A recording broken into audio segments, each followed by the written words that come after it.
La vraie consécration se base sur la crainte de Dieu. Alléluia. La crainte de Dieu, ce n'est pas la peur négative de Dieu. Souvent quand on parle de la crainte de Dieu, mes bien-aimés, nous pensons toujours dans la peur négative de Dieu. C'est-à-dire quand tu pêches, Dieu va te tuer. Non. La crainte de Dieu, c'est se consacrer à Dieu. C'est se mettre à part pour Dieu. Et ces gens, ils étaient prêts à mourir dans le feu, dans la gueule du lion, à vivre étrangers dans un pays qu'ils ne connaissaient pas à cause de la crainte qu'ils avaient envers Dieu. Alléluia. Et cette crainte était liée à leur consécration. Une personne qui est consacrée, une personne qui est mise à part, c'est une personne qui a la crainte de Dieu. C'est la base même de la consécration. Ils aimaient tellement le Seigneur et cet amour les a permis à se priver, à se mettre à part pour Dieu et à manifester cela par leur marche. Alléluia. Mais la crainte de Dieu, c'est de mettre Dieu à la première place. Alléluia. C'est de lui donner la place de gloire, la place d'honneur. La crainte de Dieu, c'est lui donner la prémisse dans chaque domaine de votre vie. Alléluia. C'est-à-dire, cette crainte donne à Dieu la priorité. Et si vous lisez bien Hébreux 11, vous allez voir ces hommes qui ont couru avec Dieu, ils donnaient toujours à Dieu la première place, la prémisse dans chaque domaine de leur vie. Jusqu'à ce qu'il y a un moment, Abraham a marché avec Dieu pendant 25 ans. Alléluia. Et le jour où Dieu va demander à Abraham, donne-moi ton seul, ton unique fils. Abraham n'a pas hésité à donner à Dieu l'unique fils de la promesse dont il a cherché pendant toute sa vie. Mais devant la demande de Dieu, il n'a pas hésité à donner à Dieu. Pourquoi? Parce qu'il a fait de Dieu la prémisse de sa vie, sa première priorité, sa place d'honneur. C'est pour cela, quand Dieu, Abraham a voulu tuer l'enfant, l'ange de l'Éternel dira à Abraham, ne touche pas à l'enfant. Ne touche pas à l'enfant parce qu'aujourd'hui, je sais que tu me crains. Alléluia. Il a dit aujourd'hui, je sais que tu me crains. Quand Abraham est sorti de sa patrie, Dieu le regardait. Vous savez, souvent nous nous préoccupons de marcher avec Dieu par rapport à notre promesse. Quand la promesse tarde, nous voyons, nous changeons de comportement. Nous sommes plus réguliers à l'église parce que notre engagement avec Dieu ou notre relation avec Dieu est liée à la promesse. Alléluia. Dieu savait qu'il devait bénir Abraham. Ce n'était pas un problème. Mais ce que Dieu était en train de chercher dans la vie d'Abraham, c'était de changer Abraham à Abraham. De faire de lui le père des nations. De faire de Sarah la mère des nations. De faire de Paul un évangéliste.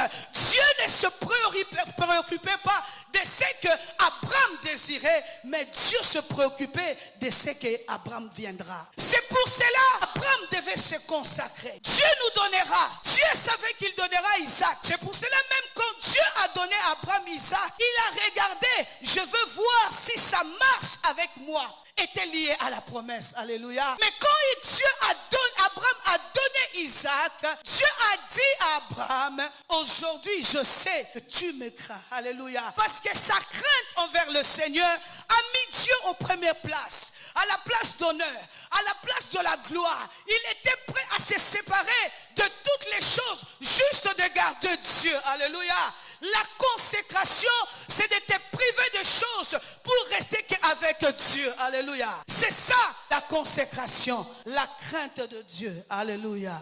Aujourd'hui, est-ce que tu peux dire que tu crains Dieu? La vraie consécration, c'est de mettre Dieu à la première place. C'est de lui donner la place de gloire. Alléluia. C'est plaire à Dieu. C'est accomplir sa volonté, rien d'autre que sa volonté. Alléluia. La consécration, c'est d'accomplir la volonté de Dieu.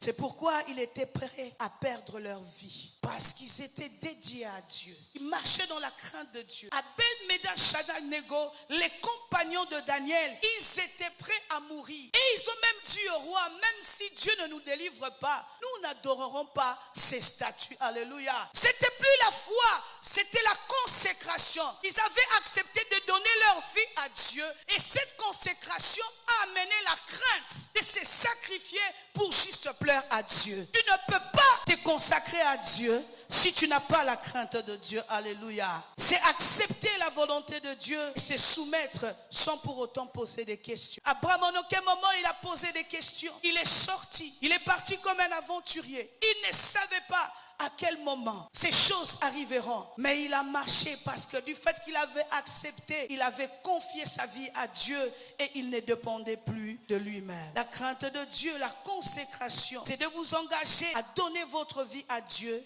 et de vous mettre à part au service de Dieu. Alléluia. C'est de vous séparer des choses qui font obstacle à votre consécration. Alléluia. Je crois qu'Abraham, en donnant Isaac, il s'est dit, cet enfant fait devenir un pierre d'achoppement pour moi à ma consécration avec le Seigneur. Il a voulu montrer à Dieu, dès là où je suis aujourd'hui, avec la marche que je fais avec toi, aujourd'hui rien ne pourra me séparer de ton amour si ce n'est que te plaire. Si tu dois prendre Isaac, et j'aime quand Hébreu 11 est en train de parler, il n'avait jamais vu là où Dieu a ressuscité les morts. Mais ça, par sa foi, comme il savait que c'était le fils de la promesse, il avait la foi de croire que Dieu pouvait répondre et Dieu ressuscitait Isaac. Mais il devait d'abord obéir à l'instruction de Dieu. Il n'a pas cherché à comprendre. Il n'a même pas donné l'occasion à ses serviteurs de l'accompagner là où il devait sacrifier l'enfant. Parce qu'il savait que courir ou marcher avec Dieu, ça n'engageait pas d'autres personnes. C'était sa marche, lui seul avec Dieu. Alléluia. La consécration, c'est une affaire entre toi et Dieu. Alléluia. Ce n'est pas une affaire de ton pasteur, ni de ton responsable, ni de ton mari, ni de ton ami. Mais la consécration, c'est une affaire personnelle avec Dieu. C'est pour cela quand il a vu la montagne, là on devait adorer l'enfant, il a dit, vous dans cette histoire, vous n'êtes pas concernés. Vous restez ici. Mais moi je vais montrer seul avec l'enfant pour aller adorer le Seigneur. Parce qu'il savait dans cette affaire, c'était sa marche avec Dieu, sa consécration, son alliance avec Dieu, son intimité avec Dieu. Alors il ne pouvait ni amener Sarah, ni amener ses serviteurs. Quand Dieu l'a appelé, Sarah n'était pas là. C'est pour cela, quand je suis venu, j'ai dit à mon mari, Dieu ne m'a rien dit. Il avait parlé à mon mari, mais puisque je suis sous sa responsabilité, je dois obéir. Sarah obéit parce que l'appel a été fait à son mari et non à elle. Alléluia. La consécration, c'est une affaire personnelle avec. Ça n'engage personne. Ça n'engage pas tes parents. Ça n'engage pas tes amis. Ça n'engage pas ton responsable. Ça n'engage que toi avec Dieu. C'est pour cela que tu ne peux pas courir avec Dieu si tu n'es pas consacré à lui. La consécration, c'est ce qui ouvre la porte à autre chose. La consécration, c'est ce qui ouvre la porte à la foi. Elle est la clé dans toutes choses. Puisqu'ils étaient mis à part pour Dieu, alors ils ont accepté de marcher avec Dieu sans pour autant poser la question. Alléluia. La consécration, c'est une affaire entre toi et Dieu.